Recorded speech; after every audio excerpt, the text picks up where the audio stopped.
ఎప్పట్లాగే వాలంటైన్స్ డేను అడ్డుకుంటామంటోంది బజరంగ్ దళ్. ఫిబ్రవరి 14న ప్రేమికులు జంటగా రోడ్లపై కనిపిస్తే కౌన్సిలింగ్ ఇప్పించి పెళ్లిళ్లు చేయిస్తామంటున్నారు విశ్వ హింద్ పరిషత్ నాయకులు.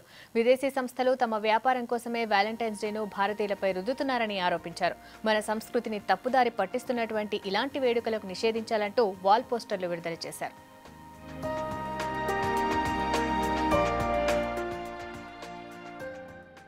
భారతదేశంపై రుద్దుతూ వాళ్ళు డబ్బులు దండుకుంటున్న పరిస్థితి ఈరోజు కనిపిస్తుంది.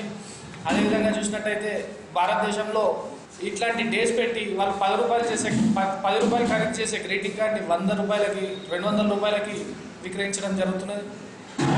అందుకే ఈ యొక్క సంస్కృతి, ఈ యొక్క వ్యాలంటైన్ డే ఇట్లాంటి డేస్ మన సంస్కృతి కాదని చెప్పేసి బజరంగ్ దళ్ దీన్ని నిరసిస్తూ దీన్ని ఎవరు కూడా ప్రోత్సహించొద్దని చెప్పేసి వ్యాలంటైన్స్ డేని బ్యాన్ చేయాలని చెప్పేసి ప్రభుత్వానికి డిమాండ్ చేస్తున్నాం. ఈ వ్యాలంటైన్స్ డేలో విశ్వ హిందూ పరిషత్ బజరంగ్ దళ్ తీవ్రంగా ఖండిస్తుంది.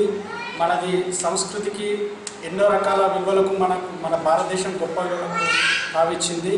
ప్రపంచానికి జ్ఞానబోధ చేసింది. ప్రపంచానికి ఎన్నో విధాలుగా మేల్కోలు, వ్యవసాయం ఇట్లాంటి కల్చర్ అంతా నేర్పించింది. అట్లాంటి కల్చర్ ఈరోజు కోల్పోయి ఈ వ్యాలంటైన్స్ జరుపుకోవడం మనం ఎంతో దౌర్భాగ్య స్థితిలో ఉన్నాం.